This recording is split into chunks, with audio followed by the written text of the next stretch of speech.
rògbòdìyàn kan lọ nípínlẹ̀ Ògùn tó yẹ kí tọba ti jòyè ìpínlẹ̀ Ògùn bá wa dá sí. ẹ̀pàná tí ń bẹ lórí ilé kó tó fẹjú tótó. alàgbàdàpọ̀ Abíọ́dún gómìnà ìpínlẹ̀ Ògùn ẹni láti dá sí tó wà ńlẹ̀. Dàpọ̀ Abíọ́dún, Kúnlé Ọlógùndúdú ti bá ọ lálejò kí lẹ́ẹ̀ ti ṣèyí sí. bẹ́ẹ̀ni bá bọ́dẹ lálejò ọdẹ aságíjogíjo. ẹ̀fọ̀n ló bọ́dẹ lálejò ọdẹ aṣojòjò ọdẹ aṣoògùn àjàbò. mo ti sọ tipẹ́tipẹ́ gbogbo yín sì ti mọ̀ káríkárí pẹ́ wípé ọ̀rọ̀ ìfinijọba nílẹ̀ Yorùbá làjàgà tí mo fi kọ́rùn lẹ́rù tí mo gbé lérí. lọ́jọ́ tí mo ti ń dá sọ̀rọ̀ ọba ni gbogbo ilé ti ń sinmi pákáleke kìràkìtàkìtà kìràkátàkìtì àjàngbóró dùgbẹ̀dùgbẹ̀. ọ̀rọ̀ ètò ìfinijọba ní Gbokoto-Isàlẹ Kétu níyewa North Local Government Council Area. ọ̀rọ̀ ọ̀hún tá a pè lọ́wẹ̀ ó ti ń láàárọ̀ nú kí n láti aṣẹ́ sí kọ́mọ́dìjà àgbòrò báwo láti sọ̀rọ̀ ọ̀hún sí kọ́mọ́dì wàhálà. bàtà wọn ń ró pamípamí mo sì sìpẹ̀sìpẹ̀ pé kí wọ́n fẹ̀lẹ̀ jo wọn ọ̀fẹ́ gbọ́. mo wá rí i pé apá èmi nìkan ọ̀ka mi ò mọ̀ pé bọ́yá ọba Aláké àtọba Olú Ìlaró gbọ́ nípa ogun tó ń ṣẹlẹ̀ ńbẹ̀. àwọn ọdẹ méje ni wọ́n tẹ̀lú ọ̀hún dó. ìgbà tí wọ́n fẹ́ pín ni wọ́n ní gbó yìí ò tó pín. wọ́n ní ni wọ́n sọ di Gbokoto. igbó kò tó pín ní tẹ́lẹ̀tẹ́lẹ̀ kó tó wá di Gbokoto lẹ́nu wọn. ìlú tó tóbi yéye ni láyé ìgbà kan ṣùgbọ́n ṣá ìgbà tó gun Dàòmí ṣẹlẹ̀ tí wọ́n pín Nàìjíríà àti Republic of Benin lọ́dún tó gún dé lápá kan ìlú bọ́ sí Kútọ́nù táwọn ìlàjì ìlú bọ́ sínú Nàìjíríà. àwọn Gbokoto-Isàlẹ tó bá Kútọ́nù lọ àwọn tí ń jọba lọ́wọ́ ọjà níbẹ̀ rírẹ́ ni wọ́n rẹ́. wọ́n wá pa orúkọ tí wọ́n dà wọ́n sì sọra wọn lórúkọ tuntun. Ìbèrè Ìsàlẹ̀ làwọn ń jẹ́ táìtù ọba tiwọn lónísàlẹ̀ of Ìsàlẹ̀ Ìbèrè land Republic of Benin. àwọn tiwa níbí tó bọ́ sí Nàìjíríà tó jẹ́ Gbokoto-Isàlẹ táìtù ọba tiwọn rèé Asàlẹ̀ of Ìsàlẹ̀ land Gbokoto-Kétu. ogun Dàòmí ló pín wọn kálukú ti wà láàyè ara wọn. àwọn tiwa ló wá dìbò lọ yàgò tọmọ tiwa ń wá bàbá tọmọ tiwa ní yọyẹ náà tẹ́lẹ̀. ọba Àkànní Múléró ó ń jọba lọ́wọ́lọ́wọ́ gẹ́gẹ́ bí onísàlẹ̀ of Ìsàlẹ̀ Ìbèrè land ní Republic of Benin. bàbá tiwa níbí ọba Olúkúnlé Ganiu Adégbọlá Òṣùpá II òun ló jọba sí Nàìjíríà gẹ́gẹ́ bí Asàlẹ̀ of Ìsàlẹ̀ land Gbokoto-Isàlẹ níyewa. ìgbà tọ́ba Olúkúnlé Adégbọlá wàjà ọwọ́ akúkájọba mi lọ̀rọ̀ bá yíwọ́ lọ́wọ́ á di pé ẹni tó bá lówó tó bá mọ̀yàn ní ọ̀jọba.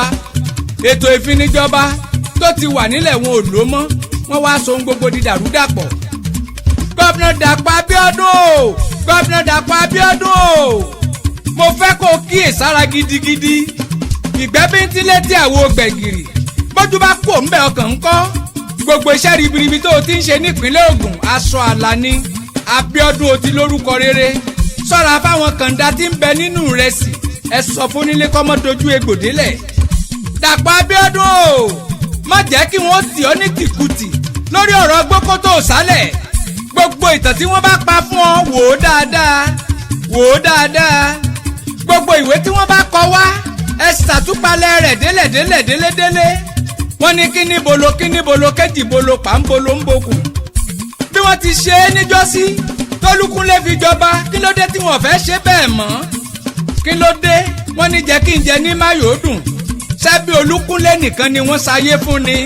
àwọn ọmọ ọba tó dolóògbé wọ́n tún dìde ìjà wọ́n tún fẹ́ padà sípò. Dàpọ̀ Abíọ́dún ẹ ti mọ̀ mí tipẹ́tipẹ́ Ológundúdú ò sí nídìí àbòsí. ṣe bó láwọn tí wọ́n jẹ́ afọbajẹ nígbà ń tí bàbá wa Olúkúnlé fi jọba wọn ò béèrè ìwé ẹ̀rí àwọn ìjòyè ọ̀hún lọ́dún tí bàbá tí wọ́n wà nípò. alágbára ayé ẹ rọra kò tó ń bẹ́ńlẹ̀ gegele rèé Ológundúdú ò nídìí àti gbowó lọ́wọ́ ẹnikẹ́ni. irọ́ ní kú òdodo kì í kú kálágbára ó ṣayé pẹ̀lẹ́kùtù. jẹ́ kí n jẹ ní máyòódùn àjọjẹ òdùn tẹ́nìkan ọ̀bá ní. ìdílé Òṣùpá ni wọ́n kúrò nípò ọba. ìdílé tó yẹ kó kàn ọba gàn ló ń jẹ́. gómìnà Abíọ́dún ẹ kíyèsílẹ̀ ọ̀rọ̀ gidigidi. àwọn jàǹdùkú ti dìde nídìílé kan àmọ́ wọ́n rí wọ́n fẹ́ dógun sílẹ̀ lórí ọ̀rọ̀. ṣé bí igun mẹ́rin ni wọ́n? igun mẹ́rin ọ̀hún ni bàbá Olúkúnlé tò sílẹ̀ pé kí wọ́n máa jọba lọ. àwọn Òṣùpá ruling house ìyẹn làkọ́kọ́, ibẹ̀ lọ́ba tó wàjà yìí ti wá. Ọbàgàn nídìílé kejì tó yẹ kó jọba lẹ́yìn Òṣùpá. Òyòrò nídìílé tó yẹ kó tún kàn lẹ́yìn Ọbàgàn tó bá yá. Ọ̀tẹ́tán nídìílé kẹrin tó yẹ kó tún máa jọba. káàtì ẹ̀ wípé ìjọba ìpínlẹ̀ Ògùn tí ìfòǹtẹ̀lú ó yẹ ká wo tọmọlúàbí hùwà. gbogbo yín lẹ mọ̀ pọ́bọ Olúkúnlé ó ti ń ṣètò ìdílé ọba gẹ́gẹ́ bí ìjọba ṣe sọ fún nígbà náà wípé kó ṣètò fún wọn bí wọ́n ti ṣe ń jọba. wọ́n fẹ́ kí wọ́n ṣe gẹ̀ẹ́sẹ̀tì bó ṣe yẹ kí wọ́n máa jọba nígbà tó bá yá. ètò yẹn ló ń ṣe lọ́wọ́ kò ì parí tí kábíyèsí fi wàjà. ṣé yẹn lọ́wọ́ ní káwọn ọmọ ọba tó ṣẹ̀ṣẹ̀ wàjà ó tún nílá àwọn ni wọ́n padà sípò ọba. kí ni ń ṣe wá àwọn ọmọ Yorùbá? àdájẹ ọmọ Yorùbá pọ̀. ọmọ Nàìjíríà gbogbo orígun mẹ́rẹ̀ẹ̀rin ilẹ̀ Yorùbá ẹ bá wa dá sọ̀rọ̀ yìí ẹ jọ̀ọ́ ọba tó lọ tó wàjà tó ra lákejì Òṣùpá ruling house ló ti wá. ṣó yẹ kó tún jáwọn ìdílé Òṣùpá ló yẹ kó tún fọmọ oyè lẹ̀ ẹ gbà wá. ọmọ Yorùbá ẹ dákun ẹ gbà wá. gbogbo ládéládé gbogbo lóyè ẹ gbà wá. kì í ṣe páwọn ìdílé tó kàn kì í ṣe pé wọn ò mọ́mọ oyè wá tó dá ọmọ Nàìjíríà. ẹni tó jálága kánsù ní Yewa North Local Government Council tó yẹ kó yanjú aáwọ̀ kó ràn lú lọ́wọ́. gbogbo ẹni tí wọ́n jọ wà ní kánsù bí wọ́n ti ṣe ń ṣe lé ni wọ́n ń ṣòde tí wọ́n ń ṣoko. Ológundúdú ò ní dákẹ́ lórí ọ̀rọ̀ yìí ọ̀ǹtì tí gómìnà Abíọ́dún bá dá sọ̀rọ̀ náà. ayé ń yí biribiri ayé ń sá kíjokíjo ẹ̀dá ń sá kolobákolobà lórí àníyàn láyé lásán. tó o bá lò lágbára láti yan nìkan jẹ rántí Olúwa ń wò ọ́ o bó fèrú gbàbùkún ọmọ ẹlòmíì. àwọn èèyàn ò gbàgbọ́ nínú alága kánsù ní Yewa North. wọn ò gbàgbọ́ nínú akọ̀wé ẹ̀ pẹ̀lú. alàgbà tí gbogbo ìlú ń retí pé kó dá sọ̀rọ̀ yìí tẹ́mi Kúnlé Ọlógùndúdú lè fọwọ́ sọ̀yà lórí rẹ̀ tí mo nígbàgbọ́ lé lórí tó ṣe pé iṣẹ́ ti pa wá pọ̀ nígbà kan. ó ní n tó rú mi lójú tí mo gbé tọ́ bàbá lọ ọ̀rọ̀ lórí awuyewuye tí ń lọ ní sàrà rẹ mọ òdodo àtòótọ́ ló fi fún mi lálàyé ẹ̀. Honourable Hamzat Ganiyu tó jẹ́ commissioner for local government and chieftaincy affairs nípínlẹ̀ Ògùn ni mò ń wí. Olúwa dá a lọ́lá débi pé kò lójú kòkòrò owó ẹni tó tóbi yéye ni. ẹ jọ̀ọ́ ọ̀rọ̀ Gbokoto-Isàlẹ ní Yewa North Local Government kí lẹ rí sí ẹ dá sọ̀rọ̀ náà. a ti ṣíṣọ lójú egúngún o. gómìnà Dàpọ̀ Abíọ́dún Alhaji Abdulganiu kọmíṣánná ọ̀rọ̀ yìí ti bọ́ sí gbangba ó ti dójú ọ̀gbagadè gbogbo ọmọ Yorùbá ló fẹ́ gbọ́. ibi ẹ bá ń lọ ibi ẹmí rè ni ẹ wí fún wa. kò tó ń bẹ́ ńlẹ̀ gegele rè àdánwò ńlá lọ̀rọ̀ yìí jẹ́ fún yín nípínlẹ̀ Ògùn. kíní bolo kéjì bolo pàǹbolo ń bokùn. ta ni ó jọ wá tán tí ó jọ̀ràn gùn. ṣékù lè pani lẹ́ẹ̀mejì ni.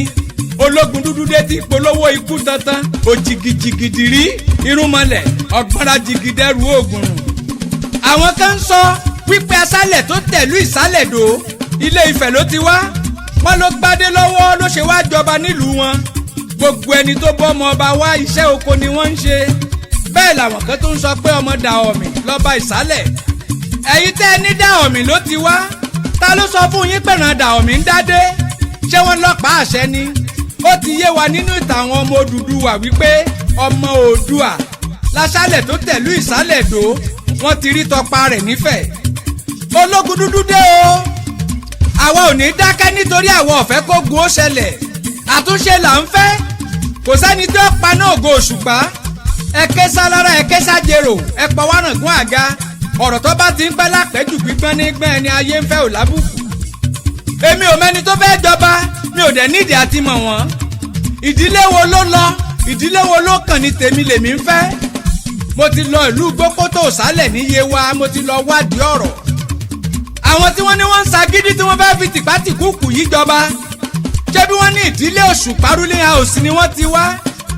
bẹ́ẹ̀ kẹ̀ àwọn àgbààgbà ìdílé Òṣùpá ruling house àtolórí ẹbí wọn wọ́n ti kọ lẹ́tà sálága Yewa North Local Government Council wípé àwọn ò mọ̀ nípa àwọn ọmọ ọba tó wàjà tí wọ́n fẹ́ jọba. Letter dated September 24, 2025. Àwọn àgbààgbà ìdílé Òṣùpá àwọn 9 ni wọ́n tọwọ́ bọ̀wé ọ̀hún. Ológundúdú mo ti ní lẹ́tà yẹn lọ́wọ́ o. Ológundúdú mo ti ní lẹ́tà àwọn tí wọ́n kọ. Alàgbà Ojúọlá olórí ẹbí ó sáìn ó tọwọ́ bọ̀wé nínú lẹ́tà náà. Mr. Àbáyọ̀mí, Mrs. Rachel, Mr. Francis, Mr. Benjamin, Mr. Olúbímí, ṣé báwọn ọmọ ìdílé Òṣùpá ruling house ni mò ń dárúkọ? Fákòrédé ńkọ́ àbẹ́ẹ̀mọ́ Fákòrédé ni? Mrs. Ayílógun náà ńkọ́? Mr. Fákẹ́yẹ orúkọ gbogbo ẹbí ló wà ń bẹ̀. Ohun tí gbogbo ọmọ Yorùbá ń sọ táwọn ọmọ Nàìjíríà lápapọ̀ fẹ́ gbọ́ ni pé tí ò bá ṣàkọsílẹ̀ tí ò ṣàkọsílẹ̀ àwọn ìdílé tó ń jọba, àkọsílẹ̀ wo ló sọ pé ìdílé kan tó kù nípò ni ó mọ jọba lọ? Ẹ gbà wá, ẹ jẹ́ kí wọ́n lọ má kọsílẹ̀ ọ̀hún wá tó sọ pé ìran tiwọn nìkan ni kó mọ jọba. Kí ni ṣe tá a jó ní mọ̀tara ẹni nìkan? Àlè Àlìkùá kò sílé tó lákọsílẹ̀ lọ́tọ̀. Gbogbo ọmọ Gbokoto-Isàlẹ lọ fọkàn balẹ̀. Ìjọba Dàpọ̀ Abíọ́dún ò ní rólé apá kan.